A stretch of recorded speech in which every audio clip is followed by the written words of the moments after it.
You're about to discover the kiss of death when selling a house. Hi, I'm Phil Pustiowski with freedommentor.com. I'm a full-time real estate investor. I'm a real estate coach and mentor to some of the most productive and successful real estate investors in North America. And in this video, I want to share with you a very important part of the process of selling a house. Something that so many people make a mistake on. It's extremely costly. On one property alone, it could cost you tens of thousands of dollars. And if you're a real estate investor and you do several deals, it could cost you even more, perhaps hundreds of thousands of dollars over the course of a career. And you're also going to discover in this particular video, I'm particularly biased, opinionated, and passionate because it's decisions like this that have made my financial future, but it also could have broken it. Because my livelihood is based on the idea that I am going to make money on my real estate transactions, as well as now that I mentor and coach my apprentices. When I split the profits with them, those deals have to close. So I literally, have had to, in the real world, experience this lesson to be able to share it with you. So I hope that this is going to save you money, reduce headaches and heartaches when you sell a house, whether you're just a homeowner or you're a real estate investor. Okay, so without further ado, what is this kiss of death? What is it that can cost you tens of thousands of dollars that too many people overlook? It's this. It's sitting a property on the market for an extended period of time. For an extended period of time. That's it. That is the kiss of death. Now, in the vernacular of a real estate MLS listing, it would be called days on market, or the short version of that is DOM. Okay, so I'm going to take you inside this a little bit. Rather than just telling you what time it is, I'm going to show you how to build a watch here. And I think it's critical because this is such an important lesson. And I would argue that many of you will get done watching this video. You will think it's terrifically helpful. You may even share it with friends and family. But then in the real world, you may go out and still not apply this. So I want to drive this home because it's so important. All right, days on market. By the way, I'm going to assume for this video that you've probably watched a few of my other videos, such as How to Sell Any House Quickly, another one called The Biggest House Flipping Mistake. And so this one here, we're going to say on the market. This refers to whether you're on the MLS or even if you're an investor trying to flip it to another investor and it never gets on the MLS. The idea is that you have the property for sale or on the market. All right, here's what happens. The more that this number goes up, so it goes from 7 days to 21 days to 60 days to 90 days, the less desirable, so I'm going to call it the desirability, goes down. It goes down. Now, here's the psychological reason for that. Human beings are hardwired for certain, it's very interesting. Robert Cialdini, he wrote the book, The Psychology of Persuasion. He identified a few of these. One of them being social proof. Social proof. Have you ever looked at an article and seen 1,400 comments, 1,000 Facebook likes, and all sorts of other social shares, and you thought to yourself, this must be an interesting article. Look how many people have read it. Look how many people are commenting on this article. That's called social proof. A simpler example is if you're walking through a city and someone goes like this and looks up at the sky, and then some other people look up. You can't help but look up. See what's going on, right? Social proof. We are hardwired to follow the crowd. So social proof can work in reverse as it pertains to selling a house. And that is, as the days on market goes up, what ends up happening is the question becomes to a prospective buyer is they're going to ask their buyer's real estate agent, how long has this been on the market? And if the agent says, it's been on the market for 120 days, what's that buyer going to think to themselves? what's going on? Social proof in reverse, isn't it? Why has nobody else bought this property? What's going on? And this is another part of it too. So it creates kind of a domino effect, because not only does it look poorly upon the house that there's been a higher days on market, but also people are predispositioned to do more to avoid pain than to gain pleasure. We can thank Tony Robbins for discovering that. And what that means is, in the housing world, when you're trying to sell one, that they might be concerned that they're walking into a money pit, or they're going to get screwed, or in some way they're going to miss something.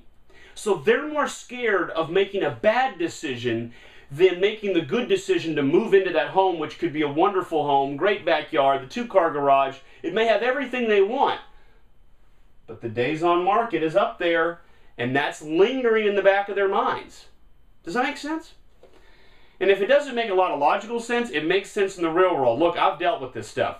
I've been a part of over 1,000 transactions. In fact, I've been using that statistic for a while, so maybe it's up to 2,000 at this point. I haven't recalculated in a while.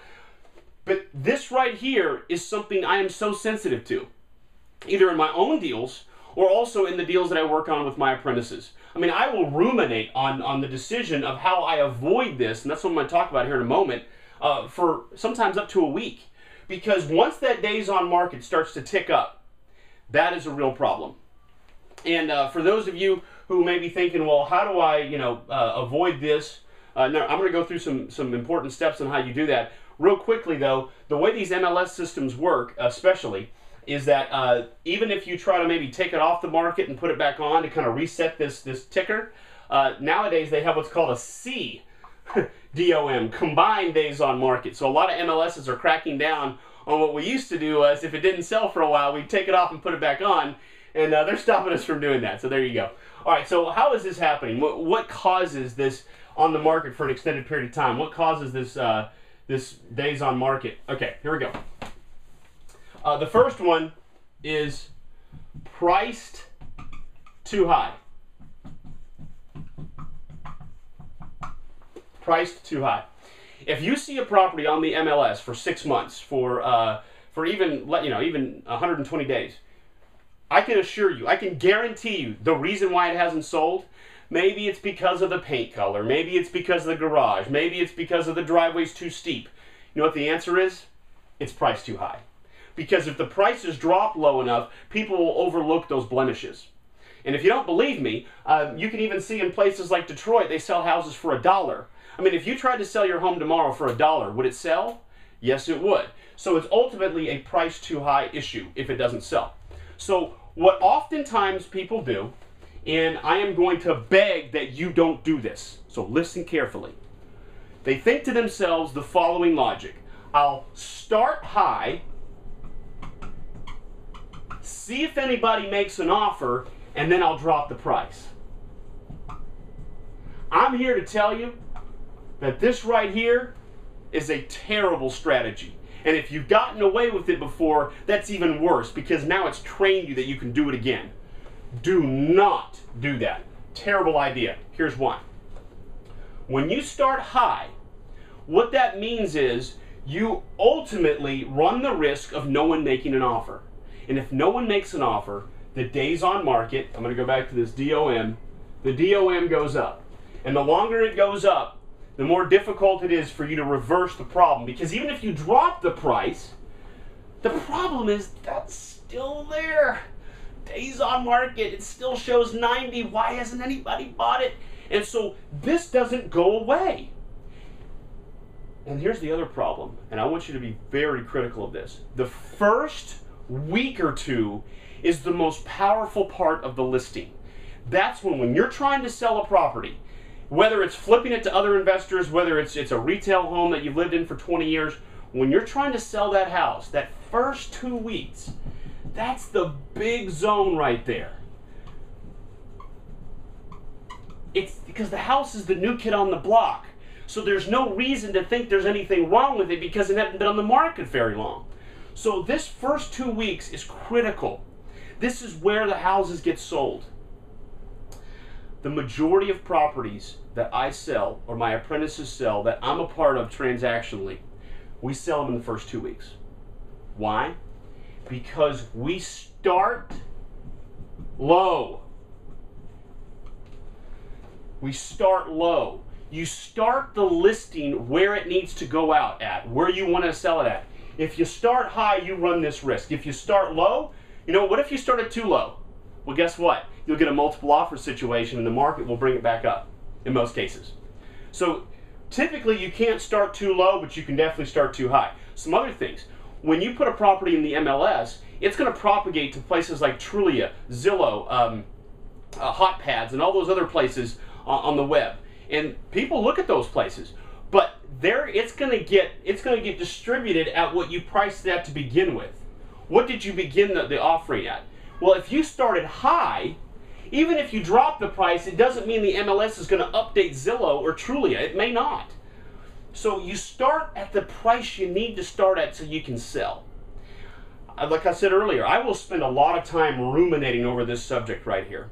I will spend a lot of time trying to figure out what this thing should be listed at, because it makes such a big difference. Now, that's not something I can share in this video because it's too complicated, but you know, you can take into account the appraisals, you can take into account the close comps, you got to take into account the active. There's so many different variables. You got to study this stuff. I mean, I spend a lot of time with my apprentices and my coaches too, just working with this particular piece because it's so important. What does it need to be priced at? You know, where does it need to start at? All right, so I've got a ton of stories on this. I'll just do a quick one here on this item. So someone I know put the property up for sale, and they had it priced a little bit too high, and the person actually had contacted me to ask me what I thought. Not one of my students, just somebody, an acquaintance of mine. And I told him, I said, look, you need to drop the price and just get this thing sold. And he goes, yeah, but I don't want to give it away. You know, Phil, I don't want to take a bath on this. And I said, you're not. No, this is how real estate works. You have to build in a little bit of a factor of margin for the fact that you have to give the buyer what the buyer feels is a deal. I mean, that's part of this. I mean, I'm not changing the entire marketplace here. I'm not asking you to sell, 7,000 homes below market. But, for your one house or your one house per month kind of numbers, you sell it just a little bit below everybody else, you'll sell it faster. So I was telling him this, and he's like, yeah, I don't really want to do this. Long story short, this was right at the top of the market. The market collapsed, as we know. This was several years ago. He made empty house payments on that house for 5 years on a $400,000 loan. 5 years of empty house payments on a $400,000 loan. The market eventually came back and he sold it. But you know how much money he lost? He actually had to sell it for less that 5 years later. That is so common. I can't tell you how often people start high, then they drop the price, and then they still don't sell. And then meanwhile, they have the holding costs, the utilities, the monthly payments. Could be the headaches and heartaches because maybe you have to move or something. And so you've got to price it right out of the gate. So if you have a real estate agent telling you, hey, we've got plenty of time, let's start high and we'll get low. That is kiss of death. Sitting that thing on the market is a terrible idea. So that person did eventually sell their house, but unfortunately, they probably calculated, I don't know, maybe they lost $50,000. It was a huge number. So they didn't want to do a short sale. That's why they didn't just turn it loose and give the keys back to the bank, because they wanted to keep their credit good. So you start low, or you start at least at the price you want to get rid of the property at. That makes sense? Okay, great. All right, so now what I'm about to share with you, I'm also just so passionate about, and I can't wait to share it with you because I think it's going to be a game changer, especially if you're a real estate investor. All right, so assuming you have it priced correctly, it is certainly possible that somebody's going to come along, make an offer, and it's going to be lower than even the low price you had it listed at. Okay, this is something I want you to write down put it on your office wall. I want you to have this everywhere, write it on the tablet of your heart so that you never forget what I'm about to share with you. Okay, here it is.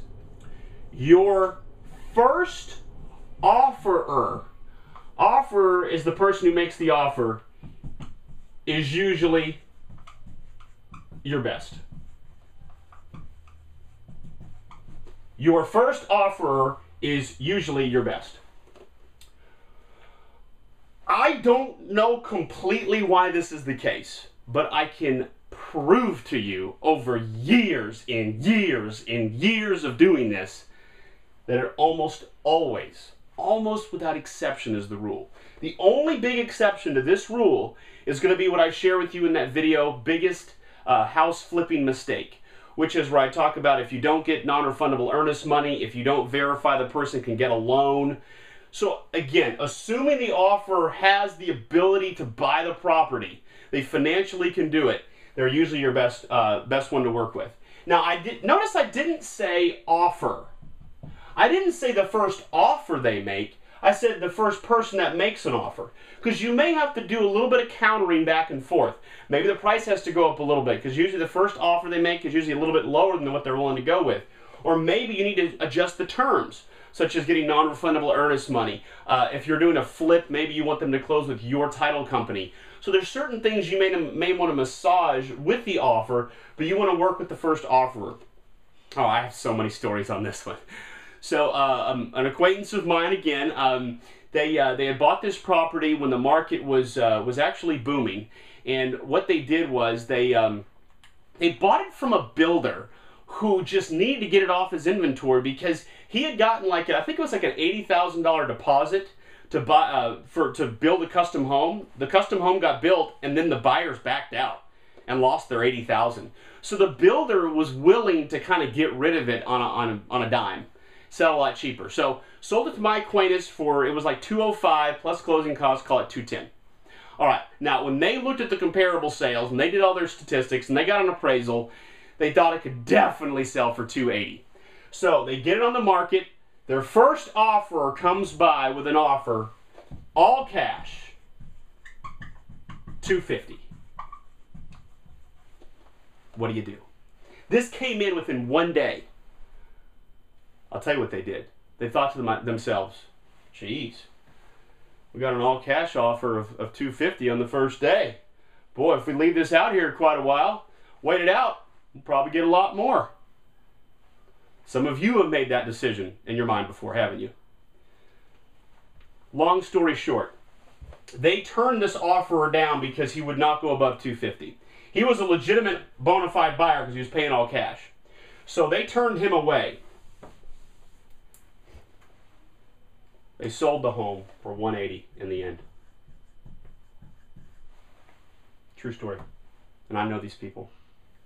They're very good people. They made a big, big mistake. Don't make that mistake. I have another example where someone that I know had put a property on the market for $200 because he thought the comps supported that. He didn't do his comps research as well as he probably should have.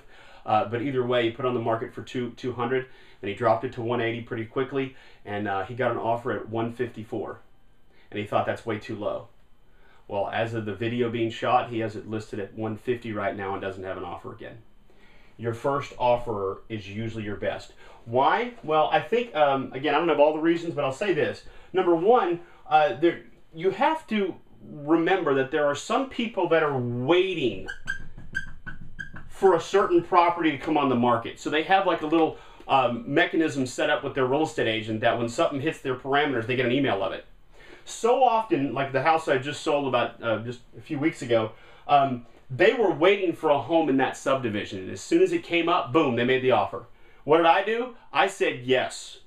I didn't wait. I said yes. You know, and so some people are just sitting there waiting for a property to hit the market that fits the parameters of the one you're trying to sell. So that's one of the reasons why your first offer is your best one. And the other reason is because as the days on market go up, it becomes less and less desirable. That's that kiss of death we're talking about. So your first offer is usually your best one. If you stick to this rule, you will be so much wealthier as a real estate investor and as a homeowner. You will be able to move on. Does it mean you may walk away from some profits? It sure does. That is absolutely possible. But your bigger risk is a higher days on market than it is that somehow your first offer was such a lowball offer. And again, that could be the case too. And so this goes into the, again, going back to that video, your biggest house flipping mistake, you have to verify that this offer is for real. I mean, some people will make an all cash offer because it's all the money they got. So then, you know, you can decide, do you want to do like maybe a first mortgage seller held, piece of the puzzle. So maybe they bring $250 cash and then you carry back $30,000. The buyer may not agree to that, but the point is, work with your first offerer. Treat them like they are royalty. This may be the only offer you get. So many times I've seen this happen. It is so common. So stick with this. Underline this, write this down in your office, do what you got to do not to forget this. But like I said earlier in the video, it is entirely possible that you can hear what I'm saying, shake your head and say, you know, Phil, wow, this is fantastic. I'm so glad you shared this with me. And then you go out in the real world and then you fall prey to this. It means that you can't be greedy. You've got to remove greed from the equation, okay? When you get that first offer, work with them, assuming they're bona fide. You know, what if they make a lowball offer? Ask them to support it. Ask them to tell you why the number was what it was. They may teach you something. You may have not evaluated the property as well as you should have. You may not know the rest of the market as well as they do because they've been looking. So they see everything that goes on the market. You may have missed some things. And it also means you need to spend a lot of time ruminating over what your opening price needs to be. And if you're not a licensed real estate agent or you don't have access to the MLS through a licensed real estate agent, that puts you at a huge disadvantage. So if you're a homeowner watching this, I do have a great video called MLS Access for Investors. You may want to check that out to figure out how you can get access to the real deal comps so you can do your own analysis. Look, I'm not going to say anything negative about all the real estate agents out there that are working hard to help their clients, but I will say this. They have a different motivation somewhat than you do. So a listing agent is going to get 3%. And if it sells in the first week or not, they're going to be okay. So if it takes 3 months and the days on market go up and you have to drop the price considerably lower than you should have to create the desirability, then they don't lose all that much because 3% of 100,000 is 3,000. 3% of 90,000, well, it's a little bit less, but not a whole lot less. And again, I'm not saying anything negative about real estate agents. I'm just telling you human psychology. You as the real estate owner, you have to help make a very informed decision here. And that also means, and I'm going to side with the agents here, many agents understand this rule. And so sometimes they try to convince their client, say yes, and the client goes, well, you don't care, you're just an agent. You know, it's me that's losing the $30,000 as opposed to selling it for $280. I'm trying to sell this thing for $250. But the agent might be telling you absolute wisdom. Your first offer is usually your best. If it's a little bit low, you can try to, counter offer with them. You can also ask them to prove. But these lessons right here, I really hope this is going to make a huge impact on your bottom line. And if you want to learn more about what we are and what we do, you can go to freedommentor.com. You can check out more videos here on this YouTube channel. You could actually grab my book, How to Be a Real Estate Investor. You may want to apply for my apprentice program. And for those of you who just love this video and maybe you're a homeowner, not really an investor, share it with some friends and family. I mean, this is the kind of wisdom we all need to have. And this benefits everybody because the buyer gets a good deal, everybody wins here. And nobody gets this dreaded kiss of death of too many days on market. All right, well, I'm Phil Pustiowski. I want to thank you so much for watching this video. And if you have any comments, questions, concerns about what I shared here or just in general on real estate, feel free to make comments below. I try to carve out some time in my schedule to answer those. All right, thanks so much, and I'll see you on the next video.